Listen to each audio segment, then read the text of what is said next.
अक्सर होता है कि लोगों को पता है कि हेजिंग का मतलब होता है एक कॉल खरीदना और एक पुट खरीदना।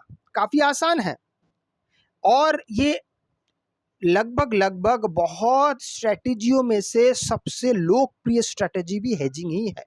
उसके पीछे का कारण आपको मैं एक-एक करके बताता हूँ और इसको सही तरीके से कैसे किया जा सकता है। सबसे पहले हेजिंग का मतलब होता है कॉल और पुट दोनों को एक साथ खरीद लेना। लेकिन ज़्यादातर ये कब खरीदा जाता है जब हमें ये पता हो कि मार्केट अच्छा मूव करने वाला है, चाहे ऊपर जाए या नीचे, जिससे कोई फर्क नहीं पड़ता है। ऊपर जाए या नीचे जाए कोई फर्क नहीं पड़ता है। अब ऐसा बहुत अच्छा खासा मूव कब करता है, जैसे क्वार्टर रिजल्ट आता है तब थोड़ा बहुत अच्छा होता है, 1 फरवरी जब बजट डे होता है, या इलेक्शन डे रिजल्ट। लेकिन ये तो बहुत दिनों बाद बाद आता है।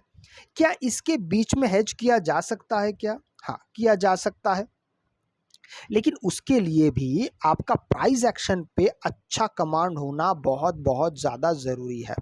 जैसे दिन की शुरुआत में अगर आप हर रोज़ हेजिंग के बारे में सोचते हैं तो ये बिल्कुल भी सही तरीका नहीं है। क्यों?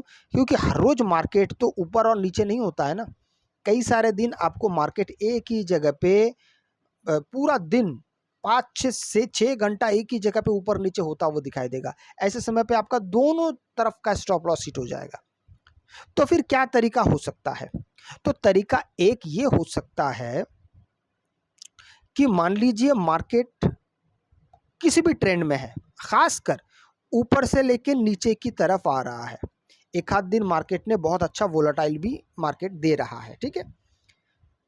अब जिस दिन मार्केट थोड़ा सा साइडवेज रहेगा, थोड़ा सा साइडवेज रहेगा, अगला दिन जो होगा, अगला दिन अगर इस साइडवेज के आसपास अगर मार्केट खुलता है या बीच में भी कहीं खुलता है, तो फिर आप उसके ब्रेकआउट के आसपास जाके अपना हैच कर सकते हैं। मैं आपको दोबारा समझाता हूं तो आपको थोड़ा सा चीज़ें ज़्यादा आसानी से समझ में आ जाएगा।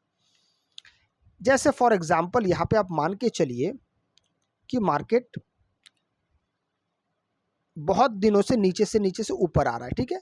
ऊपर आने के बाद एक दिन ऐसा आता है कि मार्केट ऐसे कंसोलिडेट कर रहा है, पूरा दिन भर कंसोलिडेट किया, यहाँ तक किया। मान लीजिए यहाँ पे मार्केट का एंड हो गया।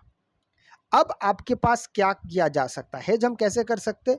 अगर अगले दिन यही कहीं खुलता है तो फिर आप यहाँ पे इसके ब्रेकआउट पे काम कर सकते हैं। जैसे ब्रेकआउट होगा आप यहाँ पे कॉल पुट दोनों ले सकते हैं।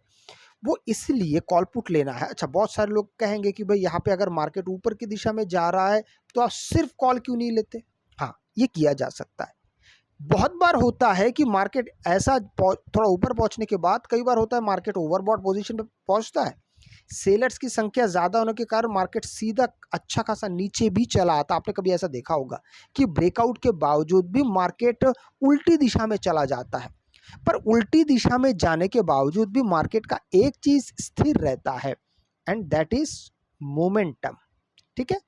मोमेंटम मार्केट का अच्छा बना रहता है। जब मार्केट किसी कंसोलिडेशन एरिया को अच्छा खासा ब्रेकआउट देता है तो उसका मोमेंटम अच्छा बना रहता है। बस इसी का ही फायदा आपको उठाना होता है।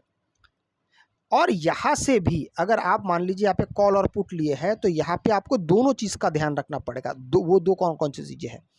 सबसे पहले आपको कॉल में और पुट में स्टॉप लॉस भी लगाना है और टारगेट भी लगाना है, दोनों लगाना है।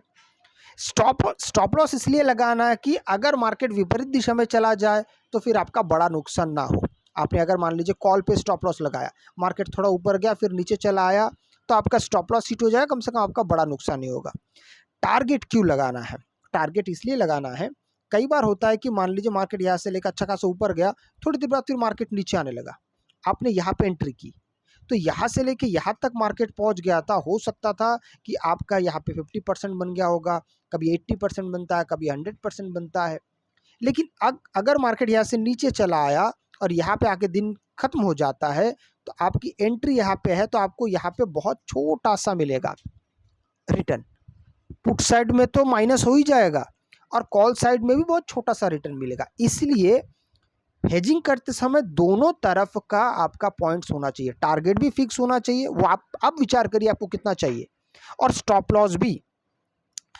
अच्छा, कभी कभार होता है कि मार्केट एकदम से एक स्पाइक ले लेता है, अचानक से मार्केट ऊपर भागने लगता है या अचानक से मार्केट नीचे भागने लगता है। ऐसे समय पे आपके प्रीमियम बहुत तेजी से बढ़ते हैं, तो ये एक सही समय होता है कि आपके टारगेट बहुत जल्दी हिट होता है। अगर आपको वीडियो अच्छा लगे तो लाइक शेयर सब्सक्राइब जरूर कीजिएगा। आपसे मैं अगले वीडियो में मिलता, तब तक के लिए जय हिंद।